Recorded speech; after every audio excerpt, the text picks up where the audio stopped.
Dr. Aisha Nazuk here. Welcome back to my channel, and those of you who are my regular viewers, they are well aware of the fact that I am running this channel to impart, in fact to deliver lectures on econometrics, statistics, and statistical software knowledge, so on. By the way, I have interesting playlists. For example, as I mentioned, there are a couple of playlists on econometrics and statistics. Then I have some interesting playlists as well. For example, I have a playlist on GRE exam training. I have another playlist which is apparently irrelevant to the main theme, that is the lecture. But anyhow, it's an interesting dimension, because I always believe that learning should always be accompanied by some entertainment. So I have a playlist on humor genre as well.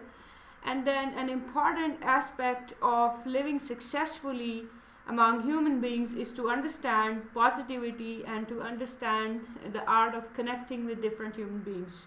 So I have a playlist on positivity and human behavior as well. Okay, so without further ado, let's start today's lecture, which is focused on chapter 12 of Gujarati and Porter book. My regular viewers know that I have frequently discussed about downloading this book from the Genesis library. I have a video where I have discussed how to download book from the Genesis library. So you can download many books from there. So you can also download the textbook that we have been following throughout this playlist, which is the 5th edition book authored by Gujarati and Porter, the econometrics book. So this is the chapter 12. Chapter 12 is about autocorrelation. When we discussed the foundation or the basic assumptions of the linear regression model, we discussed a couple of assumptions that must be met in OLS, or the ordinary least square model. So one of the assumptions was that the error terms are not correlated, right? So in this chapter we are going to relax this assumption, and we will see what happens if the error terms are correlated. So contents of this lecture are, we are going to try to understand what is the nature of autocorrelation, what are the theoretical and practical consequences of autocorrelation, and then we will also discuss how the assumption of no autocorrelation relates to the unobservable random error, or the disturbance term UT, because you see that the assumption of autocorrelation is imposed in the population regression function. So PRF, or the population regression function, is unknown. So the disturbance term UT is also unknown. So how we are going to see whether there is an autocorrelation problem in the UT series or not. So we are going to discuss that as well in the lecture. Notice that the index T with the U is attached because this is time series data.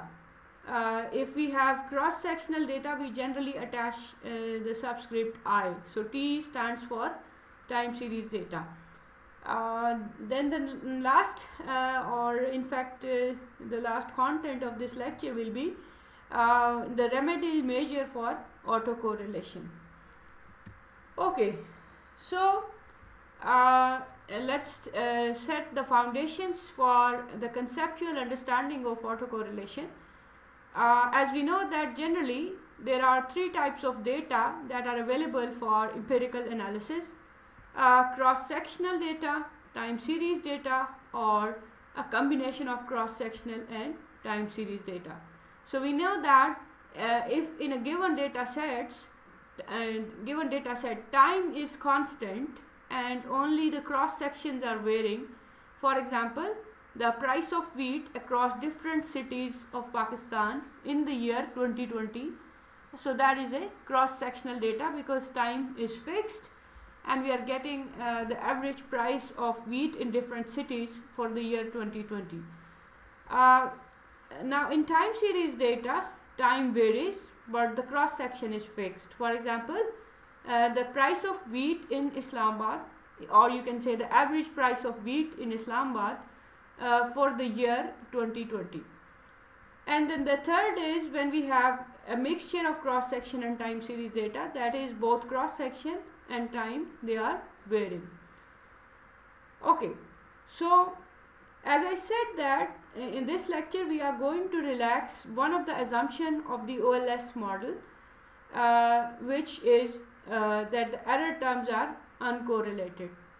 By the way, in the previous chapter when we were discussing the problem of heteroscedasticity, or when we were violating the assumption of homoscedasticity or equal error variance, so we discussed that heteroscedasticity is generally an issue in cross-sectional data, and here autocorrelation problem generally arises more in time series data.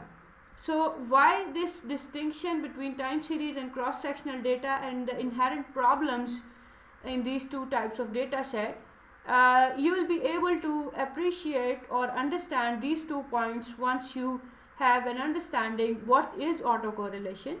Although you have watched the lecture on heteroscedasticity, which was the previous video, so you should be able to understand why heteroscedasticity is more prevalent in cross-sectional data. In simple words, let me, although I discussed that in the last video as well, but let me reiterate. For example, if we have more variation in a data set, then we can have the problem of heteroscedasticity. So if we have cross-sectional data, for example, we have let's say average marks, or you can say the marks scored in a quiz by, let's say, 10 different students. So we can have more variation as compared to the scenario if we were to analyze the marks of same student in 3 different quizzes. Generally speaking, why am I saying so? That if we have 10 different students, then they can have different type of responses or data as compared to the same student, and he is being observed on different time periods, for example the 3 different quizzes. Anyhow, so let's come back to the the definitional settings for autocorrelation or serial correlation. Generally these 2 terms are used synonymously. So let's say if you observe stock price index such as the Dow Jones and S&P 500 index over successive days, so you can see that it's very common that you will find that these index moves up or down for several days. Those of you who have background in finance or financial econometrics, they may know, or even if you listen to the business news, you may have often heard the terms bullish trend and bearish trend.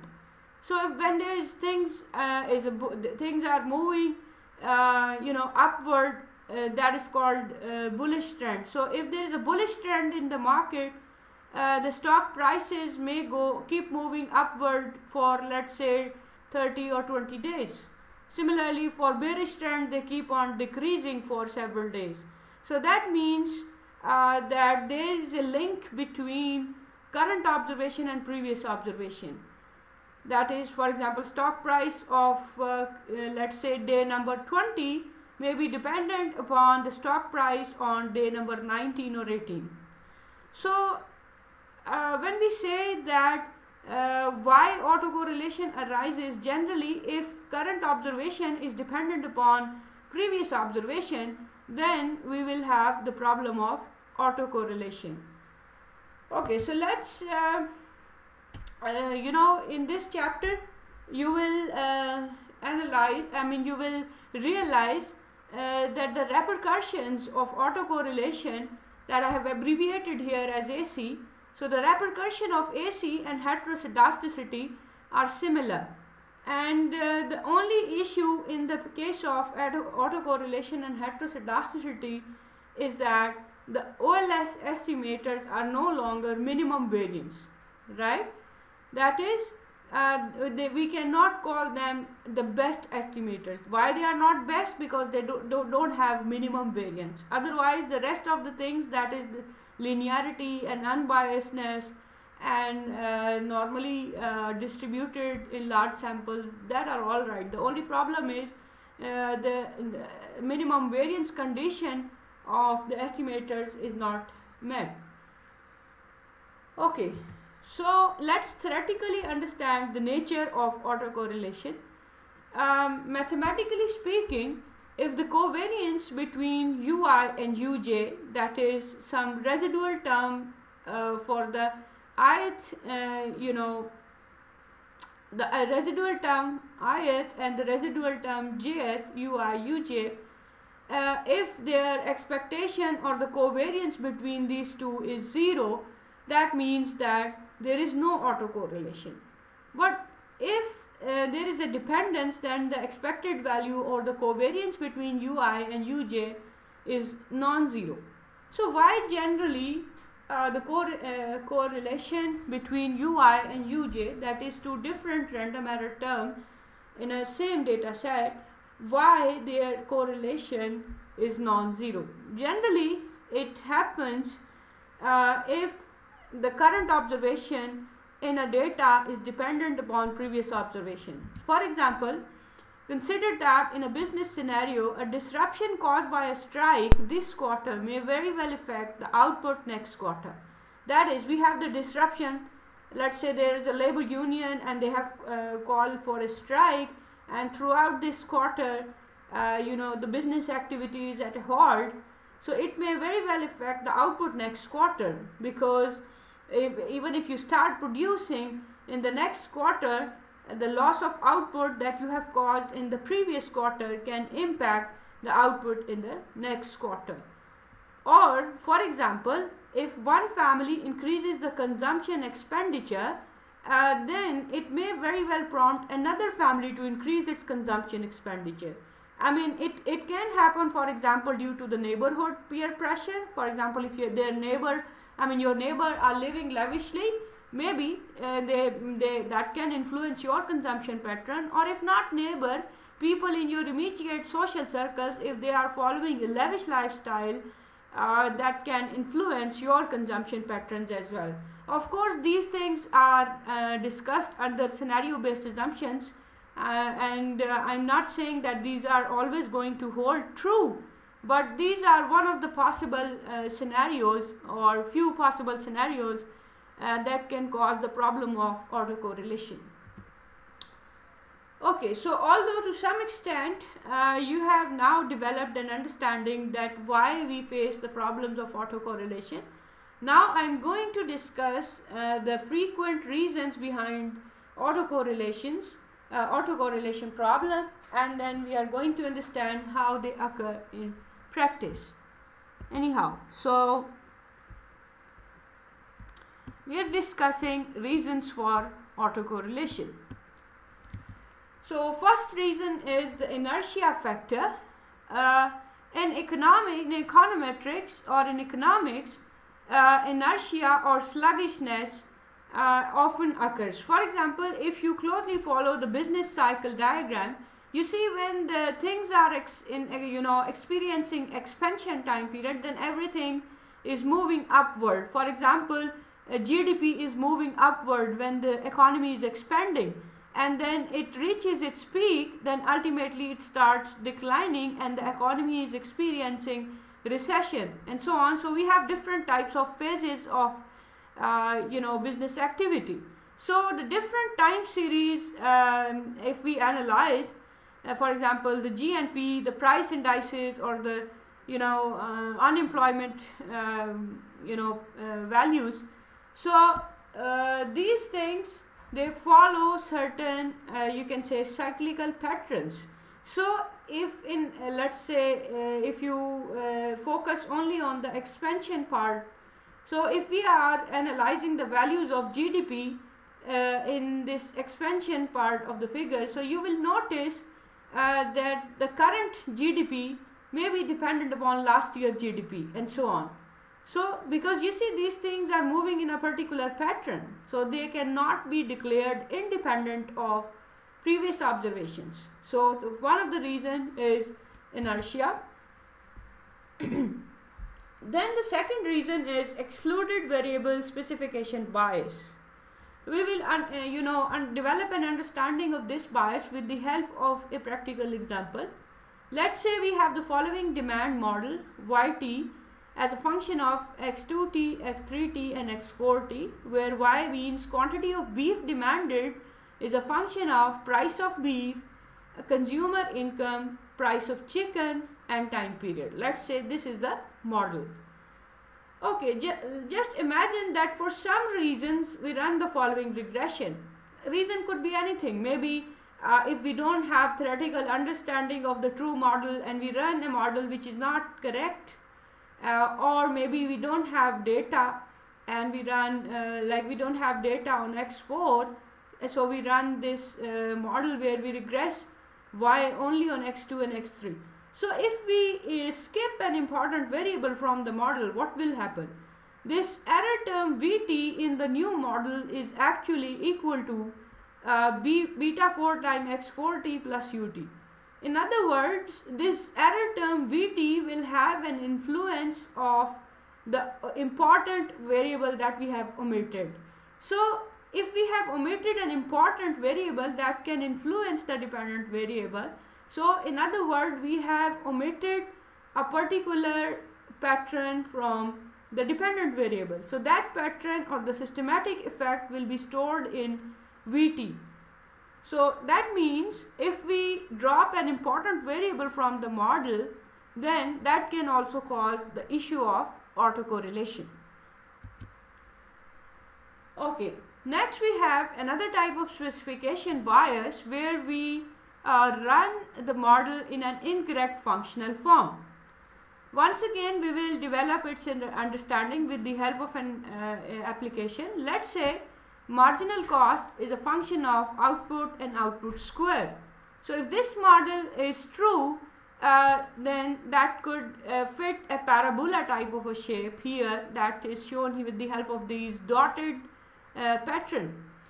But what if instead of regressing cost on output and output square, we regress cost only on output? So that is, we are ignoring the square part.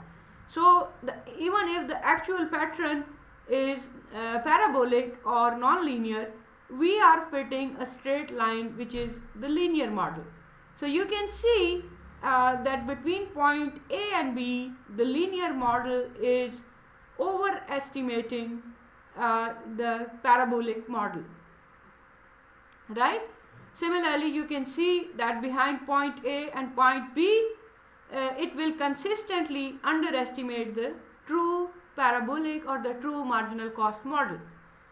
So what does that mean? It means that the effect that is ignored when we are fitting the straight line, there is a portion where we are overestimating things, and in some portions we are underestimating things. So that portion that is being overestimated or underestimated, it's going to be stored in Vi, or even if you compare these two mathematically, this error term Vi will actually be equal to beta 3 times output square plus Ui.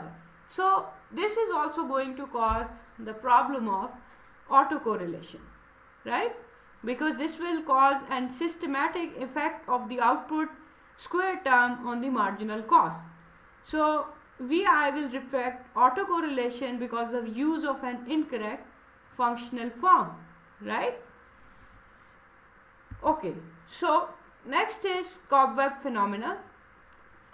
Cobweb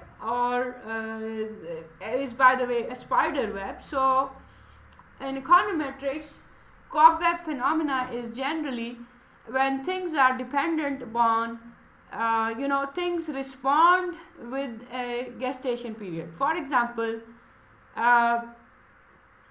supply for this year may be dependent upon price last year, right? For example, at the beginning of this year's planting of crop, farmers are influenced by the price prevailing last year. because they will, generally, if consider that you are a farmer and you know that the last year the price of, let's say, sugarcane was lower, if it was very low, then you may be discouraged to plant more sugarcane this year, thinking that you are not going to earn a lot of profits. So if current year supply is dependent upon last year price, this can also cause the issue of autocorrelation. Next is manipulation of data. If due to certain reasons we manipulate data, by manipulation, simple, what you can understand is, for example, if we do not have data for a particular month, let's say in a time series regression involving quarterly data, we know that quarterly data are generally derived from monthly data by simply adding 3 monthly observations and dividing the sum by 3. That is, we have monthly data and we want to convert it into quarterly data. So we are adding the 3 months and then dividing by 3. So this averaging introduces smoothness into the data by dampening the fluctuations in the monthly data. That is, actually there are variations in the monthly data, but we are taking the average. So therefore the graph plotting the quarterly data looks much smoother than the monthly data, and this smoothness may itself lend to a systematic pattern in the disturbance term. So remember, whenever we are trying to understand or analyze what are the reasons behind autocorrelation, what's important is whenever there is a systematic pattern in the residual term or the random error term, that causes the problem of autocorrelation. So when we use the average of different months or 3 months to make data for a particular quarter, actually we are introducing dependence or a systematic pattern in the data. You can, maybe you can understand this better if I write this in Excel. For example, we have data on months. Let's say this is the monthly data, right? This is the monthly data. Suppose the monthly data is this.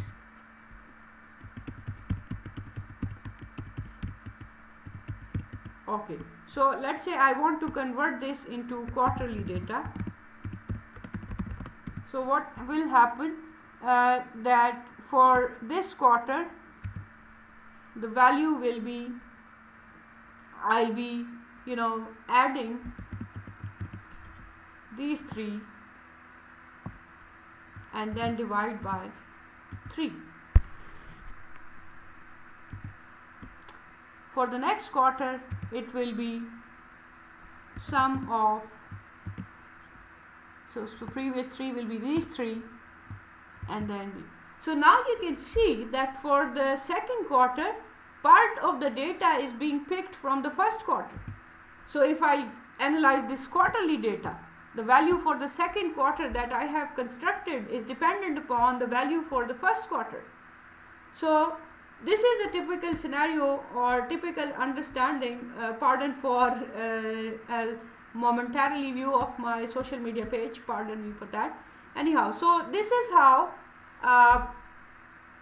you see the manipulation of the data can introduce the problem of autocorrelation. Another source of manipulation is interpolation or extrapolation of data. For example, if we are analyzing the data from the census of population, which for the case of Pakistan was done in 1998 and then in 2017.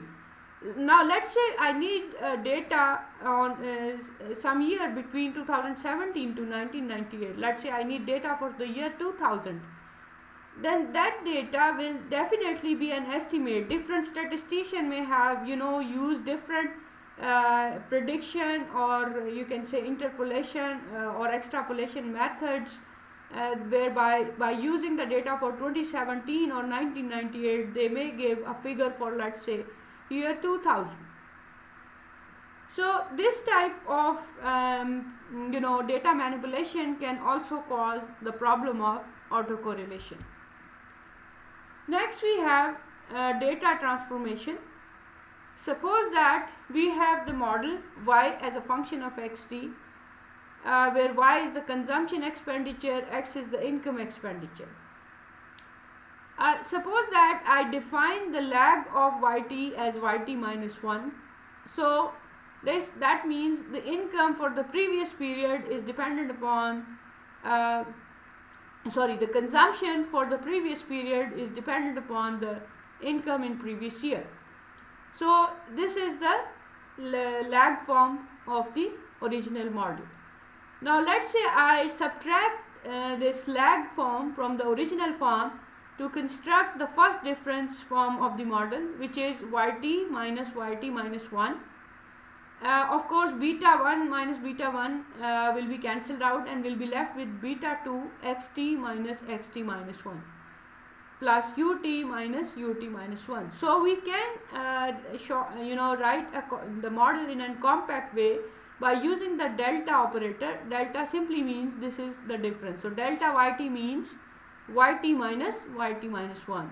Similarly, delta xt means xt minus 1, and so on.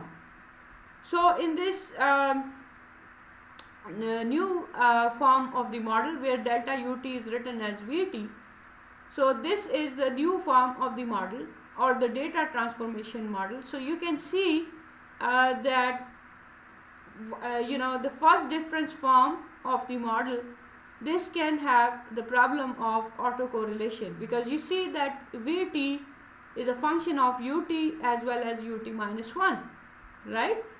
So the question arises, why do we convert a model into its first difference form? This you will learn later on as well when we study the topic of non-stationarity. By the way, that will not be covered in this playlist, because this playlist was for introductory econometrics, and generally the problem of non-stationarity is discussed in applied econometrics courses or applied econometrics playlist. Anyhow, when we have the issue of non-stationarity, we often resolve the issue of non-stationarity by running the regression in first difference form. So to cut short, what you can for now understand is, if we have the issue of non-stationarity, then sometimes that issue is resolved by using first difference form of the model. So to resolve non-stationarity, sometimes we can have the problem of autocorrelation. So we will learn later on in the advanced lecture that how we can handle autocorrelation and non-stationarity simultaneously, but that will be later part of the course. Okay, so now a typical equation that represents the problem of autocorrelation is if ut is equal to rho times ut minus 1 plus et.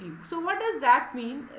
Without getting afraid of these apparently technical display of this equation, what you have to keep in mind is ut is a function of ut minus 1. That is, if you run a regression of ut, that is the residual term, on the previous or the lag form of the residual term, then this coefficient or the slope coefficient of such a regression will be rho. By the way, we will understand in next few slides how we can have or we can derive the value of this rho. So rho is basically the correlation between current residual and previous residual. So in this equation, what I have assumed is current observation is only dependent upon previous observation. It's not that the current observation is dependent upon the previous two observations. So this is the reason the equation 12.2.1 is often called autoregressive scheme of order 1 or AR1. Why is it AR1? Because ut is dependent upon ut minus 1. If ut was dependent upon ut minus 1 and ut minus 2, we could have called it autoregressive of order 2. So anyhow, in this autoregressive form, the relationship between ut and ut minus 1, or the strength of the relationship, is captured by rho. So higher the value of rho, or the correlation coefficient, more severe will be the issue of autocorrelation. So in this regression equation, this ET is again the residual term, and there are standard assumption about these residual term, that is mean is 0, its variance is constant, and the covariance between two different residual term is 0. So these are the general definitional or theoretical properties of residual term in any OLS model. So AR1 model is, or autoregressive 1 model is also OLS. So these conditions are met. Generally, when these all three conditions are met, such an error term is called white noise error term. So let's say next we discuss how we can calculate the value of slope and intercept coefficient. So if I'll focus only on the slope coefficient, because you know that the formula for intercept is simply y bar minus slope times x bar. So if we have the value of slope, we can easily calculate intercept. So the value of slope under autocorrelation, you'll later on understand in this lecture why this GLS is written here. Anyhow, the value of slope is given by xt minus rho times xt minus 1 multiplied by yt minus rho times yt minus 1, and so on the denominator. So if you focus on this formula, this C terms is generally capital C. This part is generally ignored. I mean, this is, you can say, it could be considered something very important for the advanced econometrician, but for the beginner level, we can simply focus on the first term. So if we were to find out slope coefficient in autocorrelation, we can use this formula, but the problem is that for this formula we need the value of correlation coefficient, or rho. So next we will discuss how to find the value of this rho. Okay, so similarly we can calculate the variance of slope coefficient under autocorrelation by this formula. Once again, D term, or this capital D, this is ignored and is used only by the advanced econometrician. What you can notice is, if you have a sample of, let's say, n observations, this formula is using observations from second observation so on till n observation. So why is this the case? Because the formula is constructing differences, current observation minus rho times previous observation. So for the first observation there is no previous observation. So that is why this formula is constructed or used only from observation number 2 so on till the last observation. So this is if we calculate, if we find out slope by using this formula, then that slope will be blue, that is, it will be best linear unbiased estimator. So if we use the ordinary OLS formula, then that won't be the best estimator. So these are the best formulas in the case of autocorrelation. Okay, so what happens if we just disregard that we have the problem of autocorrelation and we keep on using ordinary least square? Okay, so this situation is very serious if we not only use slope or beta 2 hat, but we also use the same formula for variance. That is, instead of using this new formula of slope coefficient, we keep on using not only the value of or the formula for slope from the OLS, and we keep on using the formula for variance from OLS. What will happen is that this variance, this residual variance, will be artificially underestimated. In other words, the model will be artificially considered or declared as it is a good fit model. In other words, R square will be artificially high. So to cut short, if we disregard that we have the problem of autocorrelation and we keep on using OLS, then we are going to artificially declare that this is a good fit model. So if we use this variance of beta 2 hat, we shall underestimate the standard error, because you know that the standard error of slope is the square root of the variance.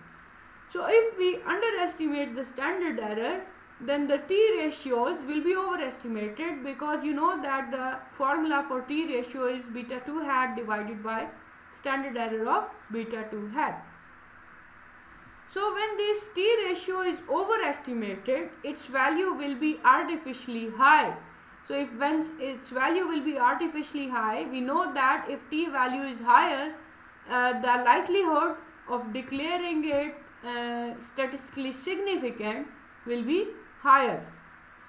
So in other words, a variable may be declared potentially important predictor of an independent variable because we have the problem of autocorrelation. I mean, what am I trying to say here is, if there is a problem of autocorrelation, then it is possible that we are declaring that a variable is a good predictor of the dependent variable, wherein this is not the case, and this is conclusion is rooting from the fact that we have the problem of autocorrelation. That variable is, it's not actually a good predictor, but because of the problem of autocorrelation, the t ratio for that variable is overestimated. So this is the reason the usual t-test or even the f-test that we discussed once we were discussing the problem of or the idea of ANOVA. So the t-test and the usual f-test are no longer valid, and we cannot decide on the basis of t and f-test whether the model is a good fit or not, or a particular predictor is an important factor behind the dependent variable. Okay, now how to detect that we have the problem of autocorrelation? One of the method or the graphical method is, if we simply plot the data on a scatter diagram. For example, this is time series data. So if we plot the value of dependent variable across different time periods, so you can see that there is a particular pattern. First the things are increasing, and then there is sort of a uniform pattern, and then decreasing, and so on. So if I say that this observation, suppose if I click on this peak, this observation is dependent upon the previous observation, because there is a pattern that this series is following. So if there are certain patterns in different parts of the diagram, that suggests that we have the problem of autocorrelation. But of course we cannot keep on relying just on the graphical method to detect the problem of autocorrelation. We have some statistical tests or econometric procedure through which we can test whether we have the problem of autocorrelation or not. The first test that we are going to discuss is the Durbin-Watson D test or D statistic. It is calculated as follows. Whenever we have data onto, let's say, dependent variable and independent variable, we are going to run a regression, and we are going to store the value of residual ut. So if we have the value of residual from a regression model, we can easily take its lag. And how we are going to take the lag, I can simply explain here. Suppose this is the series of ut. Just a minute. Yeah, okay. So I was trying to increase the font size here for a better view. So if this is the series of ut, then ut minus 1, as we have to calculate this ut minus 1. So you can see this is simply current observation minus previous observation. So this is the reason for the first part I don't have any value here, because there is no previous observation here. So once we construct ut minus 1, we are losing one observation because there is no first observation in this series. So ut minus 1 is simply current residual minus previous residual. So what we are going to do is we are going to construct this entire series, take its square and then divide by square of the residual. So then we are going to add this. So you can see that in numerator, as I just told you, that there won't be any first observation of this series. So that is why the index is running from 2 till n. So once we calculate this value of Durbin-Watson statistic, we can decide based on its value whether we have the problem of autocorrelation or not. So before I explain how on the basis of the value of D we can decide whether we have the problem of autocorrelation or not, let's discuss what are the assumptions of Durbin-Watson test. Because whenever we discuss a test or a econometric procedure, we always discuss what are the underlying hypotheses behind, the underlying assumptions behind that test. So the first assumption is the regression model should include the intercept term. So whenever you're running a regression and you want to check whether you have the problem of autocorrelation or not, always include the intercept term in the model. Second assumption is the explanatory variable are fixed. So as we also impose this restriction when we declared that we are running classical linear regression model or CLRM model, so the explanatory variables are not randomly selected, they are fixed factors. You may watch my previous videos where I discussed the concept of fixed factor and random factor. So the explanatory variables are fixed factor. The third assumption is that the disturbance term ut is generated by first order autoregressive scheme, that is AR1. That is, that we just discussed, AR1 is mathematically expressed or written in the form of this model where ut is dependent only on ut minus 1. So if ut is dependent also on ut minus 2, then this Durbin-Watson test will not be able to detect that type of autocorrelation. Okay, so Durbin-Watson test is only for autoregressive of order 1, that is ut dependent only on ut minus 1. The fourth assumption is that the error term ut is normally distributed. So whenever you have to apply Durbin-Watson test, you can always test whether ut or the residual term is normally distributed or not. For that you can make even the normal probability plot, or you can test normality with the help of Jark-Bera test as well. Anyhow, before interpreting the findings of the Durbin-Watson test, you should always test whether the residual series is normally distributed or not. Then the fifth assumption is the regression model should not include the lagged values of the dependent variable. That is, if we have a model in which yt is dependent upon yt minus 1, then we cannot use Durbin-Watson test to check whether we have the problem of autocorrelation or not.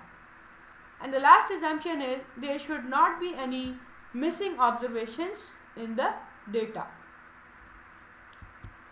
Okay, so now coming back, how to interpret or how to conclude whether we have the problem of autocorrelation or not. So you can see that there are certain things that are required in this diagram, like DL, DU, and then we have this legend according to which we can decide. So I'll shortly share a diagram of a table where the values of Durbin-Watson DL and DU are calculated based on different sample sizes. So for now, let's say if we know the values of DL and DU, with the help of this diagram, we can easily decide whether we have the problem of positive autocorrelation or negative autocorrelation. For a beginner, you can simply say that even if we have the problem of positive or negative autocorrelation, both are problematic. We should not have positive as well as negative autocorrelation. Okay. So if the value of D statistic that I just discussed here, let's say we calculate this D in a given sample. So if this D value falls between DL and DU or 4 minus DU to 4 minus DL, then this is the zone of indecision. That is, we cannot say anything with surety whether autocorrelation is there or not. If the value is between DU and 4 minus DU, then we should not reject H0 or this H0 star. That is, if the value of D in a given sample is between DU and 4 minus DU, then we most probably have the problem of autocorrelation. If the value is between 0 to DL, then there is an evidence of positive autocorrelation. If the value is between 4 minus DL to 4, then we have the evidence of negative autocorrelation. So we can also, just a minute. So instead of this diagram, I can also show you this legend. For example, if the value of D in a given sample is between 0 to DL, then we reject that there is no positive autocorrelation, right? So when we reject, it means that we are saying that there is positive autocorrelation. So if D value is between 0 to DL, then there is positive autocorrelation. Then DL to DU is the no-decision range. Similarly, 4 minus DU to 4 minus DL is again no-decision range. If the D value is between 4 minus DL to 4, then we will reject that there is no negative correlation. It means that there is a negative autocorrelation. Similarly, you can interpret the other parts or the relevant decisions. So what we are going to, or which steps we are going to follow to conclude whether we have the problem of autocorrelation or not. We are going to run the OLS regression and obtain the residual series.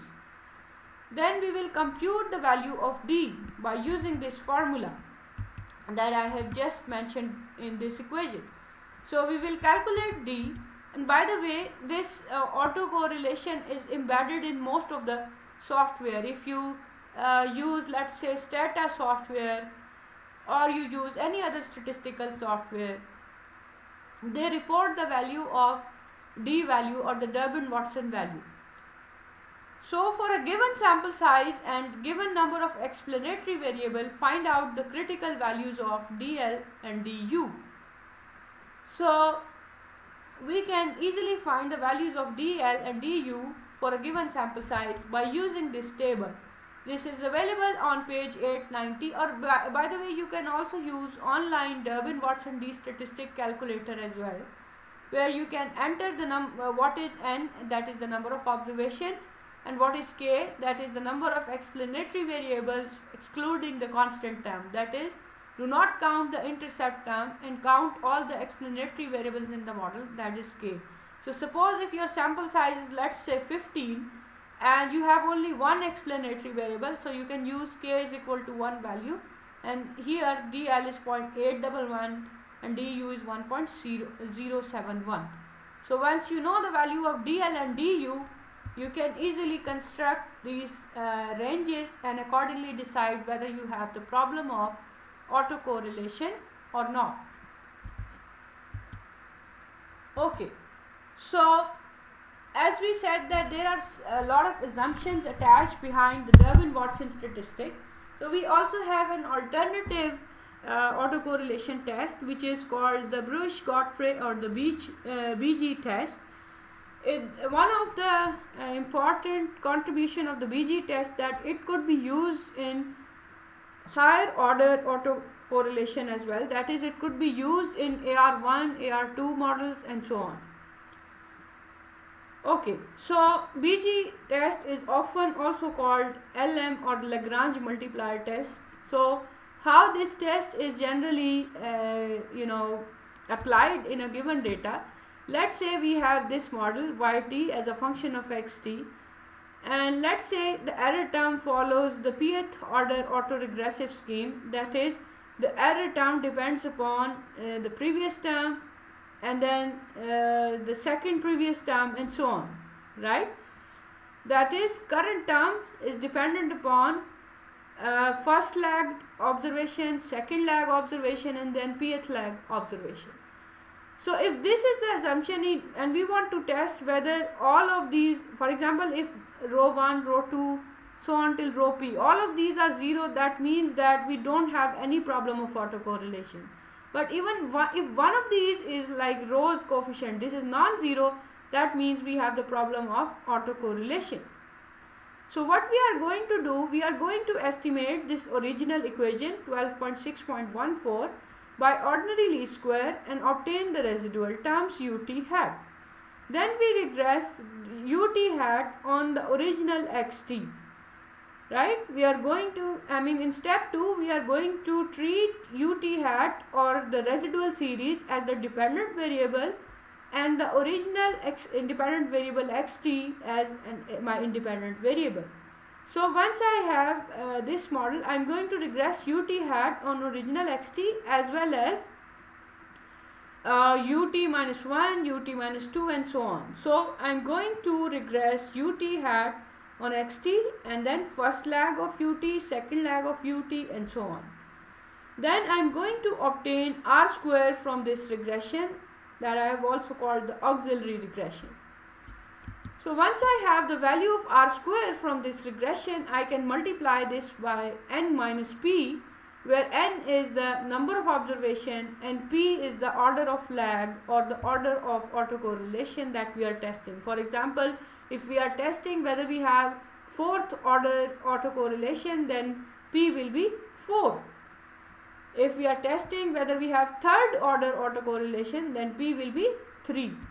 So if we have sample size value and p value, we can easily calculate n minus p times r square.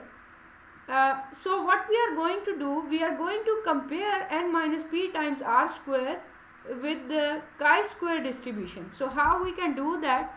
I'll show you an online chi-square calculator here. Okay, so we will use the online chi-square calculator. By the way, if such type of a question appears in an exam scenario, then I will give you the value of chi-square. Okay, so let's say if my sample size is, let's say, 20 and p is 5, so 20 minus 5 is 15, and I want to test this hypothesis at 5% level of significance, then alpha is 0.05 and I can press calculate. This will give me that the chi-square value is approximately 25. So what I am going to do is I am going to compare this n minus p times r square with 25. If this n minus p times r square is greater than 25, then I am going to reject the null hypothesis. And what was my null hypothesis? That all correlation coefficients are 0. So I am going to reject it. What does that mean? I am saying that there is issue of autocorrelation in this data. Okay, so you can see that in BG or in LM test, we can have lagged dependent variable in the model. That is, even if in the model if we have lag values of y as independent variables, even then we can use BG test. Whereas that in Durbin-Watson test we cannot use lag values of the regressant or the dependent variable among the independent variable. In simple word, what am I saying is, if yt is dependent upon yt minus 1 and yt minus 2, even in those scenarios I can use the BG test. Then, as I said, Durbin-Watson test can only be applied for AR of order 1, whereas BG test can be applied for any autoregressive order.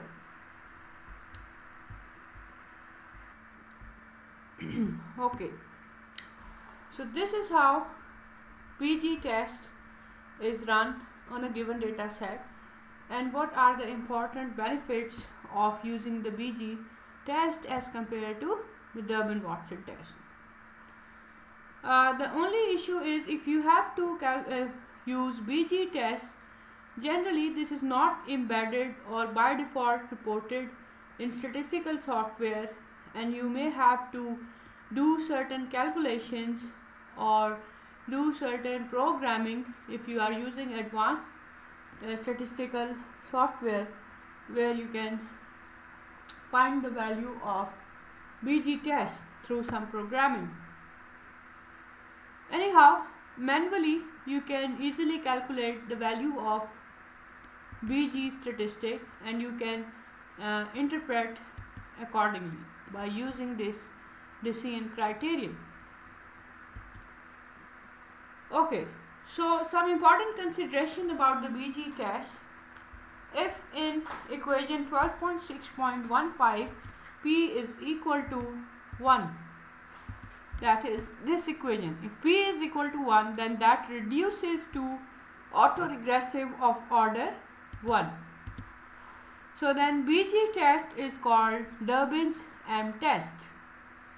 A drawback of BG test is that the value of P or the lag length cannot be specified a priori. I mean, how do I know whether I should include up till third lag or fourth lag and so on? So for that lag length selection criterion, you can later on study different lag length selection criterion.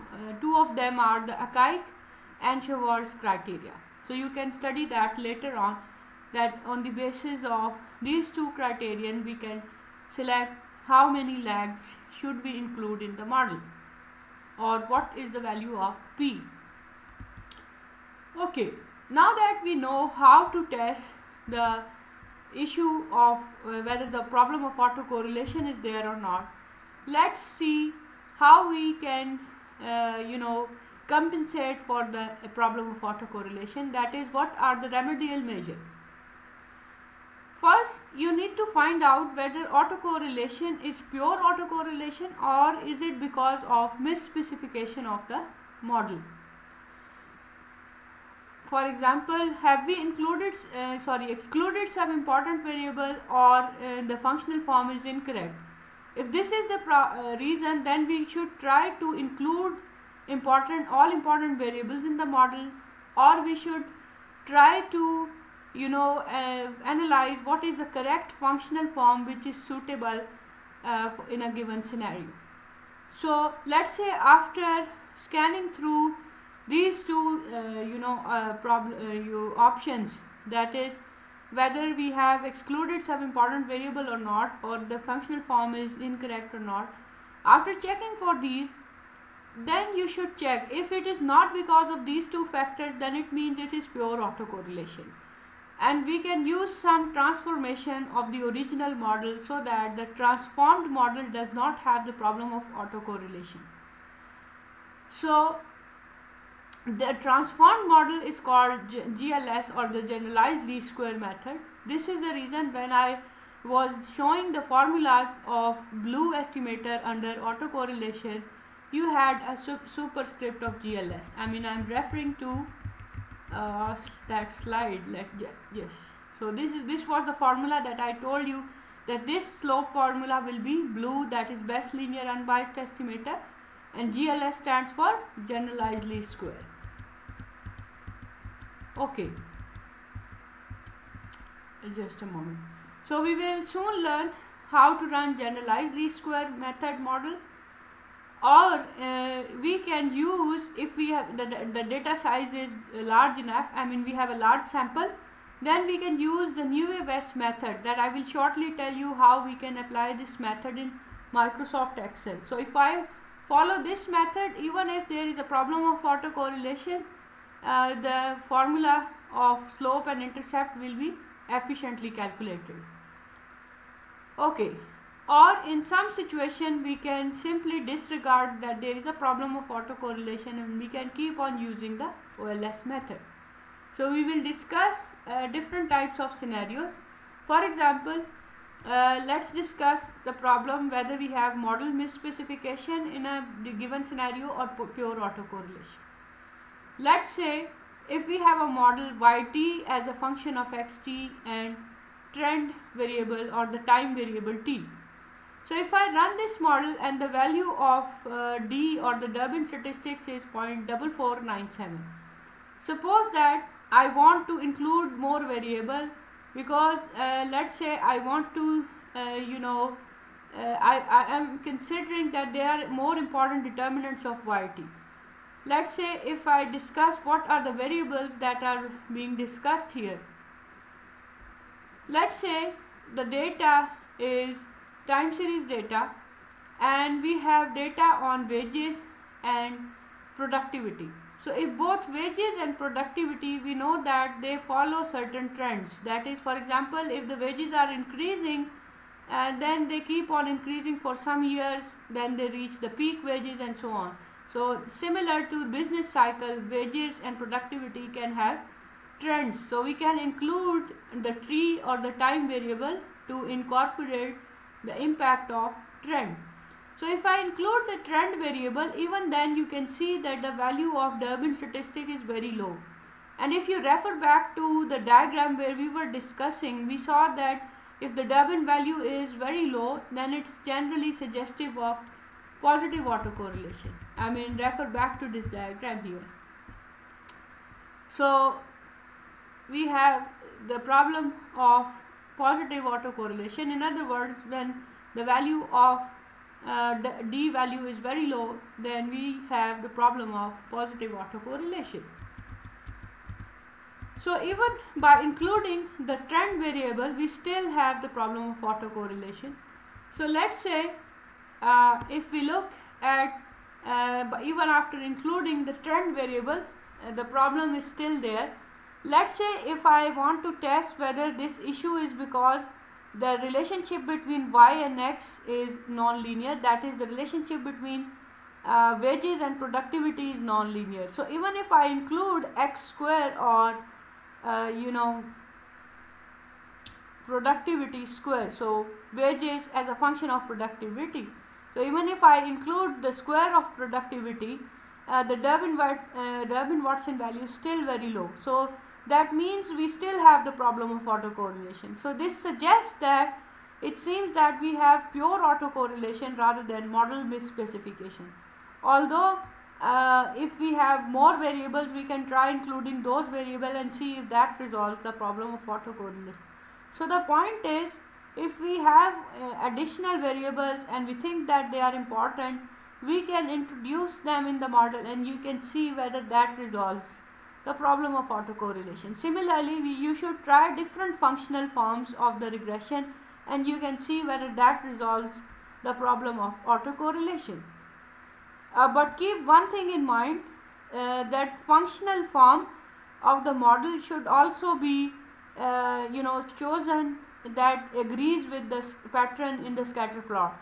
That is, if the scatter plot shows that y and x are linearly related, then we should not try this regression where y and x are non-linearly related, because theoretically if a scatter plot is showing a linear pattern, why should we run a non-linear regression model? Anyhow, so next we discuss the method of generalized least square. Let's say this is the regression model and we are assuming that the error terms follows AR1, that is autoregressive of order 1, ut dependent upon ut minus 1.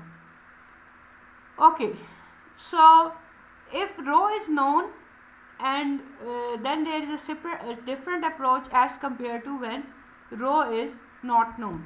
So if rho is known, we can simply switch the value of rho, and if we have the original model, we can easily take its lag value. So let's have a model in lag form as well, and then we multiply the lag model with the value of rho, and then subtract the original model from the rho times yt minus 1. So this is the original model, right? Equation 12.9.1. So this is the original regression equation. What I am going to do is, if I have the value of rho, I am going to multiply rho with the lagged model, where I am taking lag of each of the variables, and then I am developing this equation 12.9.5. So now if I use this regression equation, by virtue of generalized least square or the GLS method, this will not have the problem of autocorrelation. But if rho is not known, then we have to choose a value of rho. I mean, we know that the correlation coefficient lies between 0 and plus minus 1. So one could start from two extreme positions. For example, at one extreme one could assume that rho is 0, and another extreme we can choose that rho is plus minus 1. That is, there is perfect correlation. So when a regression is run, one generally assume that there is no autocorrelation and let the Durbin, Watson or other tests show whether this assumption is justified or not. If, however, rho is plus 1, the generalized difference regression equation reduces to the first difference equation. That is, if I see this generalized difference equation 12.9.5, if I put rho is equal to 1 in this equation, then we simply have the first difference form of the model. So if rho is 1, that is, there is perfect correlation between ut and ut minus 1, then we can use simply the first difference equation. But generally perfect correlation is rare, so we can use the first difference equation even if the rho is a high number, say in excess of 0.8. Or there is a rule of thumb that we can use the first difference form whenever the value of Durbin-Watson is less than r square. So whenever we run a regression, we always have the value of r square and we can calculate Durbin-Watson statistics. So if d is less than r square, then we can use the first difference transformation. An interesting feature of the first difference model is that you don't have any intercept in it. So if we have to run this regression in practice, then we should always use the regression through the origin technique. Okay, so one additional caution about the first difference method is when we are doing differencing, we are losing one observation. For example, if I refer you back, let's say we have this data ut and first difference is constructed ut minus 1. So you can see the first value is sacrificed because before this there is no observation, so I can't find ut minus 1 for the first observation. So first observation is sacrificed. If we want to calculate or estimate the first observation, what we can do is, if we have the value of rho square, I can simply multiply the first value. I mean, if I have to estimate for y series, so the first value of y series, that is y1, multiplied by 1 minus rho square, and for the x series, that is the independent variable, I can calculate it as x1 minus into 1 minus rho square. So similarly, I can construct for all independent variables. So this transformation is called Prive-Winston transformation. And this transformation is generally very important if the sample size is very small. Suppose if the sample size is only 4 and we do first differencing, then we are left with only 3 observations. So in that case, loss of one information is even critical. So we should use Prive-Winston in transformation, especially in small samples. Okay, so we can also calculate or estimate rho with the help of Durbin-Watson statistic. Let's say if the value of Durbin-Watson statistic is calculated in a given sample, then rho hat or the estimated value of rho can easily be calculated as 1 minus d by 2. So, but this can be used once again in large sample. These relationship may not hold in small samples. So by using this formula in large samples, you can have an estimate of the value of rho hat. And once you have an estimate of rho hat, let's say by using this formula, the value of rho hat comes out to be, let's say, 0.3. So what you can do, go back to this equation, put rho is equal to 0.3 here and run that regression, and that will be GLS, or you can say best linear unbiased estimator, even under the presence of autocorrelation. Okay, so another approach is rho can be estimated from the residuals. How? Let's say we have data on residuals. What we can do is we can construct the series of ut minus 1, that is by taking the first lag and then regress ut on ut minus 1. So once I regress ut on ut minus 1, the slope coefficient in that regression will be the value of correlation coefficient or the value of rho. So once I know rho, once again I can easily use that value for GLS method. Okay. So general comment, all of these methods that I have discussed in estimating rho hat, these are actually not using actual value of rho rather than an estimated value of rho. This is the reason we often call this GLS as feasible GLS or estimated GLS model. That is, we are not using the actual value of rho, rather we are trying to estimate, because rho is unknown and we are estimating it. So this is called feasible GLS method. Okay. It is important to note that whenever we use a feasible GLS or estimated GLS model to estimate the parameters of the transformed model, the estimated coefficient will not necessarily have the usual optimum properties of the classical model, such as blue, especially in small samples. That is, what we are saying is, if we are using GLS method, then this scenario may arise more in small samples, that the estimator will not be blue. Okay. Fourth, in using, why is this problem here? Because rho is unknown and we are estimating rho, that's why we are running feasible GLS. So if rho was known, then we might have been running the ordinary GLS method and then the estimator might have been blue. But since we are using an estimate of rho, so the feasible GLS estimates may not be blue. But this problem arises more only in small samples. So in large sample, even if we use feasible GLS, that can produce blue estimates. Okay, so this I have already discussed, that even in small sample you should use the prior instant transformation to have an estimate of the first observations, so that there is not a loss of one information. Then the last method that I am going to discuss is, especially for the case of large sample, is the Naive Bayes method. You can see that I have attached two URLs here. By going on these two URLs, you will be able to download an Excel add-in which is specifically used for calculating blue estimates even in the presence of heteroscedasticity or autocorrelation. So Naive Bayes formulas works both in the presence of heteroscedasticity as well as autocorrelation.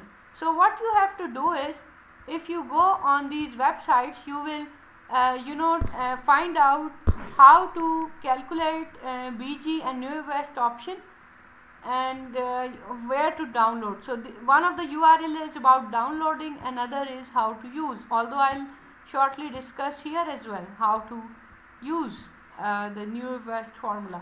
So what you have to do is, let's say if you have entered the data in Excel and you want to, that there is a problem of autocorrelation in the data, but you want to run a regression in a manner that autocorrelation does not impact the reliability of your output. What you have to do is, you have to press Ctrl plus M. So once you press Ctrl plus M, which is written by the way here as well, that you have to press Ctrl plus M. So once you repress this, there will be a dialog box here. Click on REG and then you will see that we have an option BG and Naive Bayes. So once you click on it, you will now have to, as a standard practice, choose the X range, Y range, and then you can select your lag order. If you want to include 2 lags, 3 lags, whatever, you can set that here and then press OK.